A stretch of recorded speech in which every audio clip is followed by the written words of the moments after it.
Alléluia.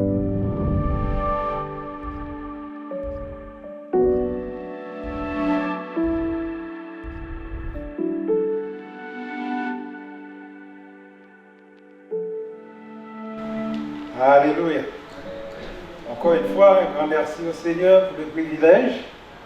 Et merci au pasteur qui s'intéresse encore à nous pour nous donner aussi l'opportunité de partager avec vous la parole de Dieu. Nous sommes dans une série Rendez-vous sur la montagne. C'est un rendez-vous que Jésus lui-même a pris avec ses disciples, donc pour leur montrer le chemin du bonheur. Et l'Église, Nouveau Départ, ici, a pris ce rendez-vous avec nous, les fidèles, aussi à la recherche du vrai bonheur. Donc, notre texte de base se trouve dans Matthieu, chapitre 5, verset 1er. Et aujourd'hui, nous arrivons au verset 8. Et le verset 8 qui nous dit « Heureux ceux qui ont le cœur pur, car ils verront Dieu. » Un cœur pur pour s'approcher de Dieu. Nous avons déjà vu que pour trouver le vrai bonheur, il faut déjà être pauvre spirituellement, être affligé, être débonnaire, avoir faim et soif de la justice, être miséricordieux. Et aujourd'hui, nous allons considérer, pour trouver le vrai bonheur, il faut avoir un cœur pur. Matthieu 5, 8, heureux ceux qui ont le cœur pur, car ils verront Dieu. Nous allons répéter ce verset assez souvent. Mais voir Dieu devrait être notre motivation à avoir un cœur pur. Car dans la présence de Dieu, il y a d'abondantes joies. Et le psaume 16, le verset 11 nous dit « Tu me feras connaître le sentier de la vie. Il y a d'abondantes joies devant ta face. Un bonheur éternel à ta droite. » Tout d'abord, pourquoi le cœur? Pourquoi on s'intéresse au cœur? Pourquoi parle-t-on d'un cœur pur? De nos jours, on considère généralement que c'est la tête et son cerveau qui constituent le centre et l'organe directeur de l'activité de l'homme. Ou, en d'autres termes, que c'est la tête qui commande le corps. Mais scientifiquement parlant, on va comprendre que c'est le cœur qui commande au cerveau. Et le cerveau commande ensuite le reste du corps. C'est le corps qui commande au cerveau. Il envoie les messages. Le cœur qui commande au cerveau, il envoie le message au cerveau. Et du cerveau, le message est réparti dans tous les autres membres du corps. Proverbe chapitre 4, le verset 23 le confirme. Garde ton cœur plus que toute autre chose, car de lui jaillissent les sources de la vie. Donc, de lui, du cœur, jaillissent les sources de la vie. Selon la Bible, le cœur englobe à la fois l'intellect, les sentiments, ou entre parenthèses les émotions, et le désir et la volonté. Donc c'est du cœur que naissent les désirs et les décisions. Un cœur impur peut corrompre les pensées, les sentiments ou les émotions. Un cœur impur peut corrompre les paroles et les actions. Et un cœur pur peut faire toute une différence. Voilà pourquoi David a crié dans Psaume 51, le verset 12, « Ô Dieu, crée en moi un cœur pur, renouvelle en moi un esprit bien disposé. Les péchés ont leur origine dans le cœur. Et dans Marc chapitre 7, le verset 20 à 23, Jésus dit, ce qui sort de l'homme, c'est ce qui le souille. Car c'est du dedans, de l'intérieur, c'est du cœur des hommes que sortent les mauvaises pensées, les adultères, l'immoralité sexuelle, les meurtres, les vols, les cupidités, les méchancetés, la fraude, le dérèglement, le regard envieux, la calomnie, l'orgueil, la folie. Toutes ces choses mauvaises sortent du dedans, de l'intérieur, du cœur qui souille l'homme. Donc nos comportements ou nos actions sont les fruits de notre caractère. Nos comportements ou nos actes sont les résultats de ce qui se passe à l'intérieur de nous, ou tout simplement ce qui se passe dans notre cœur. Avec le cœur, on s'aime, et avec ce même cœur, on hait. Assez souvent, j'ai entendu cette phrase, je t'ai hais avec la même intensité que je t'ai aimé. Souvent on entend ça, hein? Après avoir aimé quelqu'un, peut-être la haine vient ensuite. Vous savez comment ça marche. Je te hais avec la même intensité que je t'ai aimé. Donc il est important d'avoir un cœur pur. Et aujourd'hui, on va considérer ces trois questions. Que signifie avoir un cœur pur? Comment avoir un cœur pur? Et pourquoi avoir un cœur pur? Que signifie avoir un cœur pur? Le cœur pur fait référence à un état de sainteté, à des motivations et à des fins qui soient louables.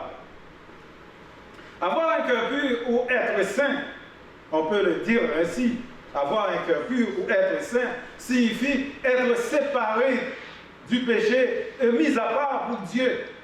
C'est être tout près de Dieu, être rendu semblable à lui et rechercher sa présence, sa justice et sa communion de tout notre cœur.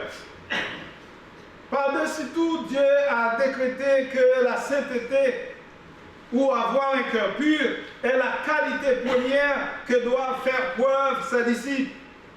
Paul nous explique clairement que c'est la sainteté, ce que c'est la sainteté ou ce que signifie avoir un cœur pur. Dans ce passage d'Éphésiens chapitre 4, les versets 21 à 24, il dit, si du moins vous l'avez entendu, et si conformément à la vérité qui est en Jésus, c'est en lui que vous avez été instruits à vous dépouiller, eu égard à votre vie passée, du vieil homme qui se corrompt par les convoitises trompeuses. En un mot, c'est ça. Paul nous donne comme une explication, comme une signification. Et il continue au verset 23, à être renouvelé dans l'esprit de votre intelligence et à revertir l'homme nouveau, créé selon Dieu dans une justice et une sainteté que produit la vérité. Donc c'est ce que Paul nous dit. Et dans tout le reste du chapitre 4 des Éphésiens, au verset 25 à 32, donc nous n'avons pas le texte, mais Paul nous donne une explication pratique de ce que c'est d'avoir un cœur pur. Et selon Paul, avoir un cœur pur est d'une manière pratique, selon ce passage, consiste à renoncer au mensonge et de parler selon la vérité à son prochain. Ne pas garder la colère à toujours ou ne pas laisser coucher le soleil sur sa colère. Être honnête, travailler avec avec ses mains pour faire ce qui est bien et avoir de quoi soutenir celui qui est dans le besoin. Si vous regardez bien, quand vous aurez le temps, vous lirez ce passage et vous verrez ce que je vous en train de vous dire là. Je suis en train de vous dire. Il ne faut pas attrister le Saint-Esprit de Dieu. C'est faire disparaître au milieu de vous toute amertume, toute animosité, toute colère, toute clameur, toute calomnie et toute espèce de méchanceté. Ou tout simplement être bons les uns envers les autres et de marcher dans l'amour à l'exemple de Christ. Et ça pourrait être un résumé de ce passage. Donc, avoir un cœur pur, selon Paul, donc pratiquement, c'est tout simplement être bons les uns envers les autres et de marcher dans l'amour à l'exemple de Christ. Si nous avons l'amour, nous avons tout. Avoir un cœur pur où la sainteté était dans le plan de Dieu pour son peuple. Avant même la fondation du monde. Paul le dit aussi dans Éphésiens 1er, le verset 4. En lui, c'est-à-dire en Christ, Dieu nous a élus, Dieu nous a choisis avant la fondation du monde pour que nous soyons saints et irrépréhensibles. Irrépréhensible qui est synonyme d'irréprochable. Donc, c'était dans le plan de Dieu, premièrement, lorsqu'il a conçu notre salut en Christ. C'est ce que nous venons de voir dans ce verset d'Éphésiens 1er, le verset 4. Deuxièmement, lorsque Christ est venu sur la terre et s'est donné lui-même pour nous, pour le peuple de Dieu sur la croix, donc c'était dans le plan de Dieu. Sa mort sur la croix, c'était pour nous purifier, pour nous sanctifier, pour nous donner un cœur pur. C'est lui qui a décidé de faire ça pour nous. Et troisièmement, c'était dans le plan de Dieu, lorsque Dieu fait de nous une nouvelle création et nous accorde le Saint-Esprit. Lorsqu'il nous a fait don du Saint-Esprit, donc c'était dans le but de nous purifier, de nous régénérer. Éphésiens 2, le verset 10 nous dit, car nous sommes son ouvrage, avant ayant été créés en Jésus-Christ pour de bonnes œuvres que Dieu a préparées d'avance dans son plan, afin que nous les pratiquions. Nous sommes son ouvrage, ayant été créés en Jésus-Christ pour de bonnes œuvres que Dieu a préparées d'avance afin que nous les pratiquions. C'était dans le plan de Dieu. Et c'est aussi jusqu'à présent sa volonté pour ses enfants de voir que nous ayons un cœur pur. Et c'est pour ça qu'il a dit dans sa parole, heureux ceux qui ont le cœur pur. Heureux si vous avez un cœur pur, vous verrez le Seigneur. Vous verrez Dieu. Est-ce bien votre espérance? Oui, ça devrait être notre espérance de voir Dieu un jour. Mais pour voir ce Dieu face à face et pour le rencontrer même maintenant même, il nous faut nous approcher de lui dans la sainteté, dans la sanctification, avec un cœur pur. Sanctifié, le mot sanctifié vient du grec agiasmos, qui signifie rendre saint, consacré, séparé du monde, être mis à part du péché, de sorte que nous puissions avoir une relation intime avec Dieu et le servir avec joie. Ce terme n'implique pas la perfection absolue, mais une justice morale, sans tâche, démontrée dans la pureté et l'obéissance, et à travers une vie irréprochable. Si on parle de la perfection absolue, on veut faire remarquer que Dieu ne nous demande pas quelque chose qui est au-dessus de nous, quelque chose que nous ne pouvons pas atteindre, quelque chose qui est impossible à nous, à notre niveau. Oui, Dieu sait que nous ne pouvons pas être parfaits comme lui. Il sait que nous ne pouvons pas être totalement parfaits ou bien atteindre le niveau de la perfection absolue. Car il connaît nos incapacités, il connaît nos faiblesses, il connaît nos difficultés. Mais il attend quand même de nous d'être parfaits. Parfaits à un niveau, à notre niveau en tant qu'humains. Il sait que nous ne pouvons pas être comme lui, mais nous pouvons chercher à lui ressembler. Ce matin, j'avais dit que donc, pour ressembler quelqu'un ne signifie pas que vous devez être comme lui. Mais avoir cette ressemblance, quand quelqu'un vous regarde, quand quelqu'un vous voit, il voit l'image de cette personne en vous. Ah oui, cette personne ressemble à cette personne-là. Oui, cette personne me donne l'idée de cette personne-là.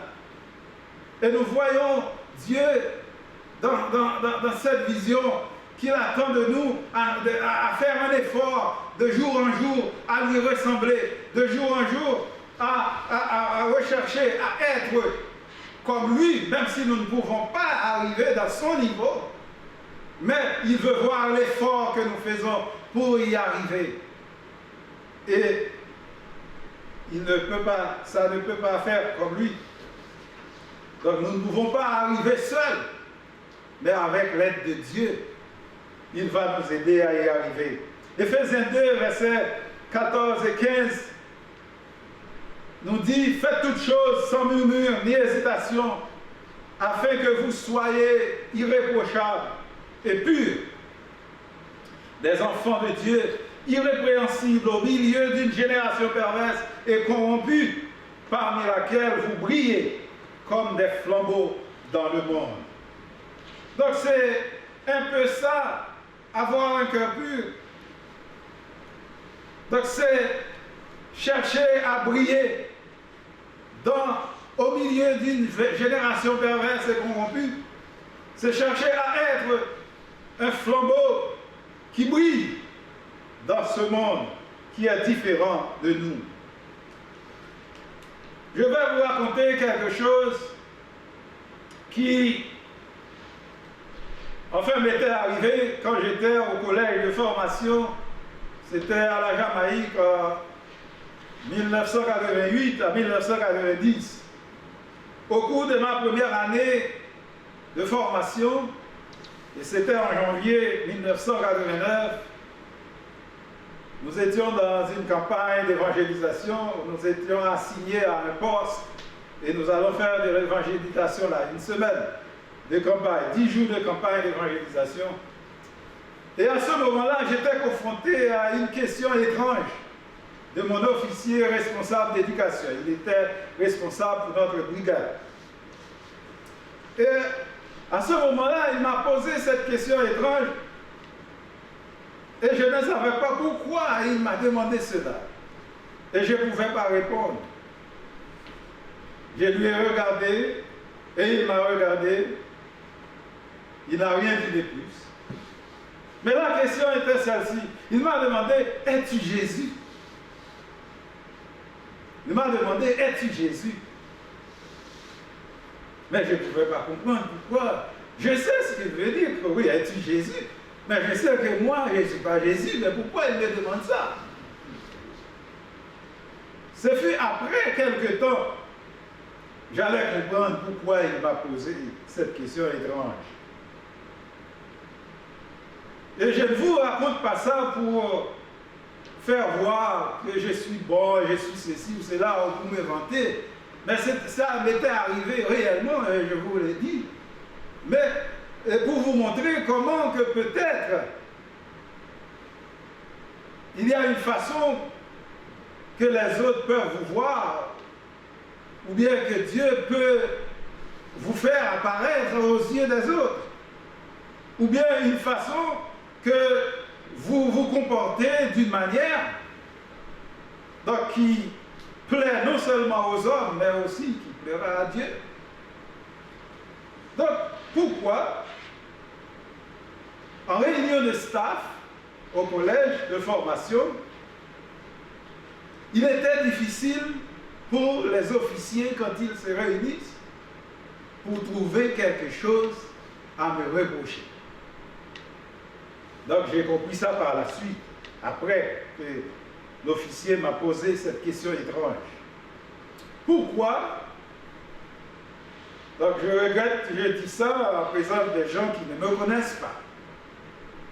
Mais j'aurais bien aimé dire ça en présence des gens qui me connaissaient bien. Et ils savent que je n'ai pas menti dans ce que je vais vous dire. J'étais un cadet intelligent. J'ai eu de bonnes notes au collège de formation. Je faisais bien mon travail. Si on me donne une tâche à faire, je le fais sans négliger. J'obéissais bien aux ordres de mes officiers. Et en plus, je n'avais aucun problème avec les collègues étudiants, les cadets qui étaient là. Tout allait bien pour moi, tout le monde m'appréciait bien. Donc, j'ai compris, c'était pour ça que cet officier-là, enfin, il était agacé, c'était un homme, il était agacé, il ne pouvait pas comprendre comment on ne peut pas trouver quelque chose pour condamner cet homme. Et parce que je faisais tout simplement bien mon travail, je faisais ce que j'avais à faire. Mais je ne savais rien de ce qui se passait dans leur réunion. C'était juste pour ça qu'il m'a demandé cette question. Quand il m'a demandé, es-tu Jésus? Donc réellement, je n'étais pas Jésus. J'avais mes faiblesses. J'avais mes défauts. Mais le staff, enfin, ne pouvait pas voir ce qui s'est passé. Donc j'avais fait ce que j'ai à faire et c'était complètement bien pour tout le monde. Donc ce que je veux vous faire comprendre ici, même avec votre faiblesse, même avec vos défauts, vous pouvez être irréprochable devant Dieu. Dieu connaît vos faiblesses. Dieu connaît vos incapacités. Mais il voit l'effort que vous faites pour posséder, pour avoir ce cœur pur. Il voit votre motivation.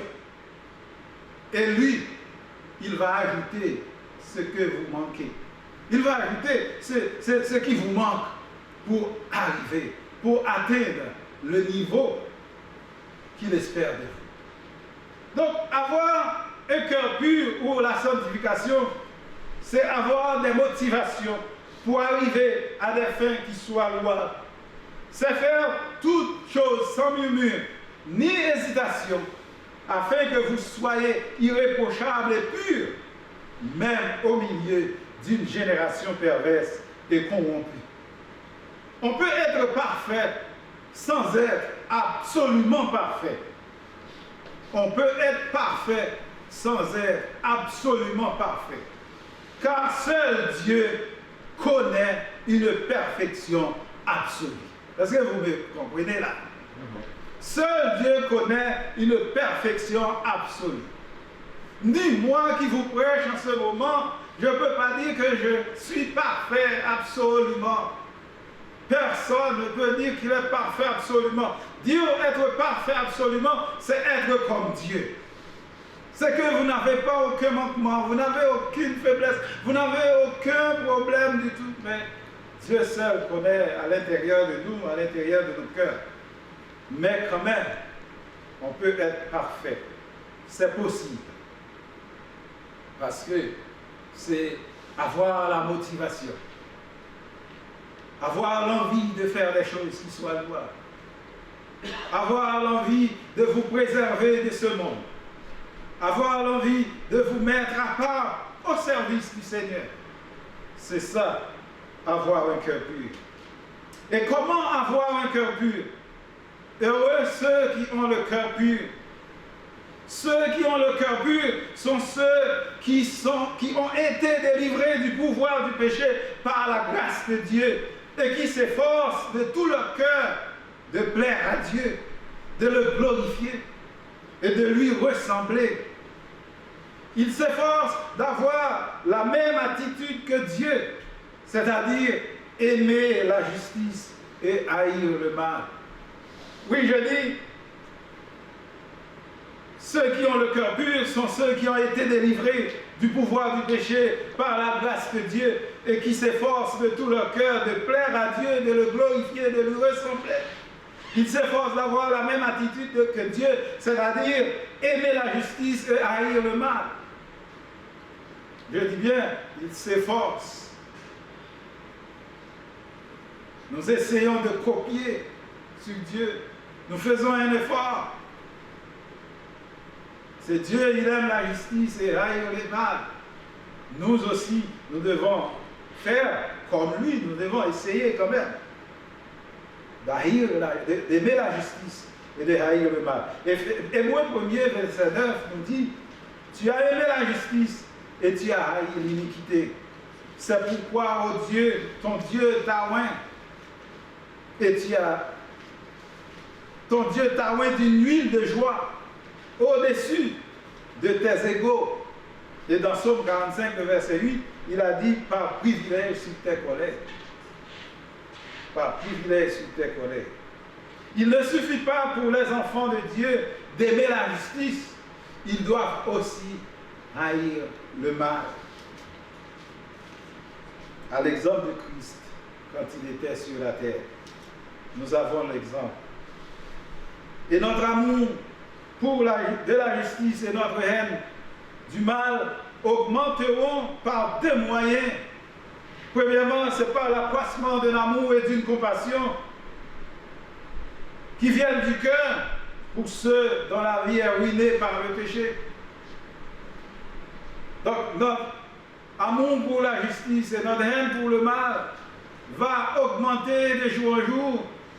Premièrement, par un accroissement de notre amour et de notre compassion pour ceux qui souffrent dans leur péché, pour les âmes perdues, et aussi en vivant plus intensément notre union avec notre Dieu, en se rapprochant plus près de lui. Tous les croyants ont besoin de l'Esprit de Dieu afin qu'il crée en eux un cœur pur qui déteste le péché et un esprit bien disposé qui désire faire la volonté de Dieu. Seul Dieu peut faire de nous de nouvelles créatures et nous aider à vivre une vie véritablement spirituelle. David le savait bien quand il dit au Dieu, quand il a demandé dans Psaume 51, 12, ô Dieu, crée en moi un cœur pur, renouvelle en moi un esprit bien disposé.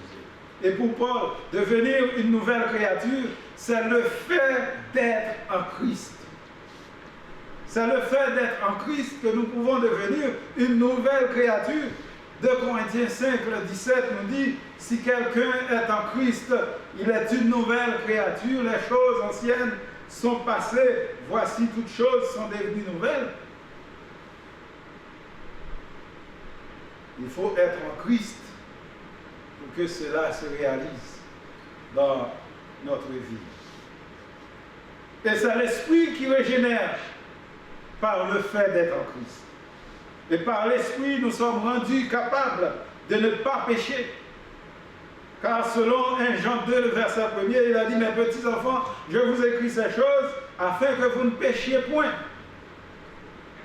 Donc il est possible. Et dans 1 Jean 3, le verset 6, il a dit, quiconque demeure en lui ne pêche point. Donc le fait d'être en Christ nous préserve du péché. Donc nous devons chercher sa présence à tout moment. Donc ce qui nous pousse à comprendre qu'avoir un cœur pur ou la sanctification est à la fois une œuvre divine et humaine. Selon Philippiens 2, le verset 12-13, il dit, ainsi mes bien-aimés, comme vous avez toujours obéi, travaillez à votre salut avec crainte et tremblement, non seulement comme en ma présence, mais bien plus encore maintenant que je suis absent. Car c'est Dieu qui produit en vous le vouloir et le faire selon son bon plaisir. Donc ces deux versets nous montrent comment Dieu agit en nous, mais dépendamment déjà de notre contribution, de notre apport, de notre participation, de ce que nous voulons faire. Il faut qu'il voie en nous la volonté, il faut qu'il voie la motivation, il faut qu'il voie que nous faisons notre part, et lui ensuite il ajoute ce que nous avons manqué, et lui il accomplit pour nous cette œuvre de pureté, de sainteté qu'il attend de nous, car c'est Dieu qui produit en vous le vouloir et le faire selon son bon plaisir. Mais avant tout, il attend que nous obéissons. C'est dans l'obéissance qu'il va le faire. Et le verset précédent dit « Travaillez à votre salut ». Cela ne signifie pas que nous pouvons nous sauver nous-mêmes. Oui, la grâce est toujours là. Nous sommes sauvés par la grâce. Mais par le moyen de la foi. Il attend de nous cette foi pour que la grâce puisse agir en nous. Donc, notre part, il faut le faire. Nous pouvons, donc cela veut dire pour nous, nous devons résister au péché. Nous devons aussi obéir au désir du Saint-Esprit en nous. Donc cela implique un effort soutenu dans l'emploi de tous les moyens prévus par Dieu pour vaincre le mal et révéler la vie de Christ. Nous devons nous approcher constamment de Christ pour recevoir sa puissance qui produira en nous le vouloir et le faire selon son bon plaisir. Pour pouvoir être véritablement sanctifié ou avoir un cœur pur, les chrétiens doivent entretenir une communion intime avec Christ et vivre dans la communion fraternelle avec d'autres croyants. C'est aussi nécessaire. Se consacrer à la prière, obéir à la parole de Dieu, être sensible à la présence de Dieu et à l'attention qu'il porte.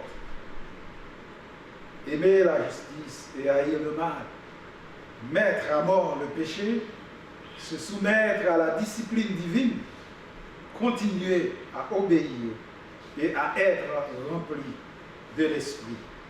En résumé, c'est comment avoir un cœur pur. Et maintenant, pourquoi avoir un cœur pur? Premièrement, nous pouvons dire que c'est déjà pour être heureux, pour trouver le bonheur. Heureux ceux qui ont le cœur pur, car ils verront Dieu. Seuls ceux qui ont le cœur pur verront Dieu. Voir Dieu signifie demeurer dans sa présence aujourd'hui et dans le royaume à venir. Maintenant même, quand nous sommes venus dans la présence de Dieu, nous pouvons le voir en esprit. Dieu nous dit, il faut que ceux qui l'adorent, l'adorent en esprit et en vérité. Nous sommes venus ici pour rencontrer Dieu, pour le voir dans notre esprit, pour lui donner gloire. Nous savons qu'il est là. Il est dans notre esprit, nous le voyons. Hein? En esprit, spirituellement. Mais dans le royaume à venir, nous le verrons tel qu'il est, face à face. Nous serons dans sa présence pour toujours. Donc, c'est voir Dieu signifie demeurer dans sa présence aujourd'hui même. Pour s'approcher de Dieu, il nous faut ce cœur pur. Pour s'approcher de Dieu, il nous faut ce cœur pur. Et pour entrer dans le royaume de Dieu, il faut aussi ce cœur pur. Parce que sans ce cœur pur, personne ne verra le Seigneur. Jean a dit dans Apocalypse 21, verset 7, « Celui qui héritera ces choses, je serai son Dieu et il sera mon fils. » Et Jésus disait ces paroles, Jean disait ces paroles, c'est quand il parlait de la nouvelle Jérusalem, où il essuiera toute larme de nos yeux, où la mort ne sera plus, il n'y aura plus ni deuil, ni cri, ni douleur, car les premières choses ont disparu, selon Apocalypse 21, le verset 4.